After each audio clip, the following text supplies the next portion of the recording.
안녕하십니까, 문틀라TV입니다.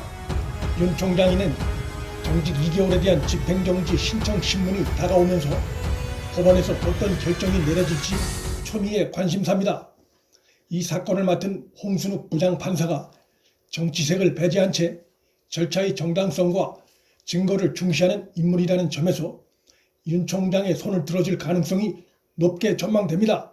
추미애 측은 윤 총장 감찰을 진행하면서 당사자인 윤 총장에게 제대로 알리지도 않았고 소명 기회도 주지 않았습니다. 또한 법에 규정된 감찰관 보고도 패싱했고 윤 총장에게 불리한 상황을 만들어내기 위해 공용문서를 고의로 훼손한 사실도 드러났습니다. 징계심의위원들은 모두 윤 총장에 대해 반대편에 있는 자들로 구성이 됐고 징계위원장을 맡은 정한웅은 위원으로 선임되는 과정에서 규정에 어긋난 하자가 드러났고 심재철과 신성식은 윤 총장 징계심의위에서 재척 사유가 분명함에도 징계위원으로 참석해 의사표시를 한 중대한 하자 행위도 드러났습니다. 홍순욱 부장판사는 지난 7월 한 병원 운영자가 보건복지부를 상대로 낸 업무정지 처분 취소 소송에서 조사가 위법했다면 이를 통해 모은 자료는 증거로 쓸 수 없다며 보건복지부 패소 판결을 내렸습니다. 윤 총장이 자신이 감찰받는지조차 몰라 입장을 밝힐 수 있는 기회도 얻지 못한 것이나 법에 규정된 감찰관을 패싱한 감찰 행위는 모두 위법한 조사에 해당합니다. 증거 효력의 무효 다툼 못지않게 증언 다툼에서도 윤 총장이 유리한 상황입니다. 지난 징계위에 출석해 증언한 추미애 측 증인은 한동수 한 명뿐이고 이성민, 정진웅은 불참했고 심재철은 진술서로 대체했습니다. 반면 윤 총장 측은 4명의 증인이 직접 출석해 증인 선서를 하고 윤 총장에 대해 유리한 증언을 했습니다. 심재철이 진술서에 윤 총장 관련해 험한 증언을 했지만 징계위가 윤 총장 측에 대해 심재철의 주장에 대해 반박할 기회를 주지 않았을 뿐만 아니라 증인 선서를 하고 증언한 것과 문서로 제출된 주장의 효력이 같을 수 없습니다. 따라서 이러한 전반적인 정황을 종합할 때 행정법원이 윤 총장이 낸 집행정지 신청을 받아들일 인용할 가능성이 높다고 전망됩니다. 그런데 행정법원에서 어떤 결정이 내려지든 현 여권은 근본적으로 불리하게 돼 있습니다.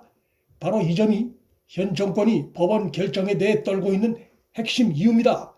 먼저 법원이 윤 총장 측의 집행정지 신청을 인용할 경우부터 살펴보면 월성원전 사건 등 권력형 비리 사건에 대한 검찰 수사가 탄력을 받을 수 있습니다. 공수처가 언제 정상적으로 작동할지 알 수 없으나 적어도 그때까진 원전 사건 수사는 탄력이 붙을 것입니다. 원전 사건 수사뿐만 아니라 이성인 손에서 잠들어 있던 울산 선고 공작 사건 수사도 법과 원칙대로 수사하라는 강한 압력을 받을 수 있습니다. 무엇보다 그간 윤 총장 몰아내기가 검찰개혁의 상징인 양 뉘앙스를 풍겨온 문재인 추미애가 상당한 타격을 받을 수 있습니다. 윤 총장이 직무에 복귀함으로써 현 정권의 검찰개혁이 위선과 가식이 아니었느냐는 거센 비판에 직면하게 됩니다. 나아가 공수처 출범도 내년 1월 검찰 인사도 전부 다 더 따가워진 국민 시선으로 인해 현 정권 마음대로 주무르기가 쉽지 않은 환경이 됩니다. 심재철이나 이성윤, 한동수, 박은정, 이종근 등은 검찰 내에서의 그들의 설 자리가 더욱 좁아질 전망입니다. 만에 하나 법원에서 윤 총장 측이 신청한 집행정지 신청이 인용되지 않고 기각될 경우라 해도 현 여권에 근본적으로 유리한 국면이라 볼 수 없습니다. 지금까지 정권이 밀어붙이고 있는 윤 총장에 대한 사퇴 압력이나 징계 관련한 모든 여론조사에서 부정 여론이 긍정 여론보다 압도적으로 높게 나타나고 있고 개정 공수처법 강행 처리에 대해서도 부정 여론이 긍정보다 높게 나타나고 있습니다. 윤 총장에 대한 징계 추진 자체가 잘못이라는 여론이 압도적인 상황에서 현 여권이 어떠한 후속 조치를 밀어붙인다 한들 국민 눈엔 그것이 오히려 정권의 속내를 더욱 드러내는 것이 돼 자충수가 될 수 있습니다.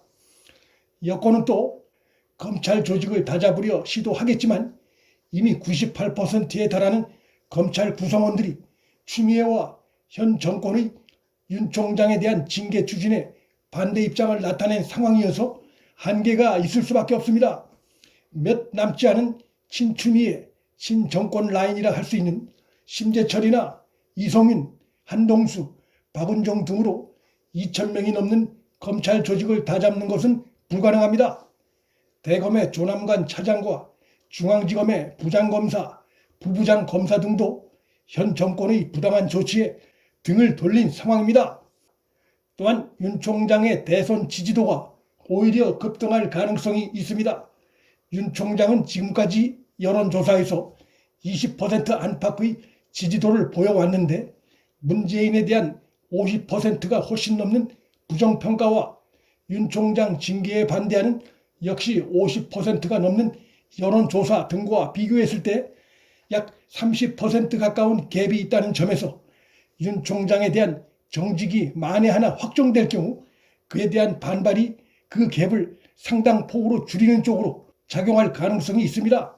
이재명과 이낙연의 경우 이미 문재인의 국정 지지도를 사실상 반분하고 있는 상황이고 그 둘의 지지도 합은 최근 여론조사에서 40%를 못 넘고 있습니다.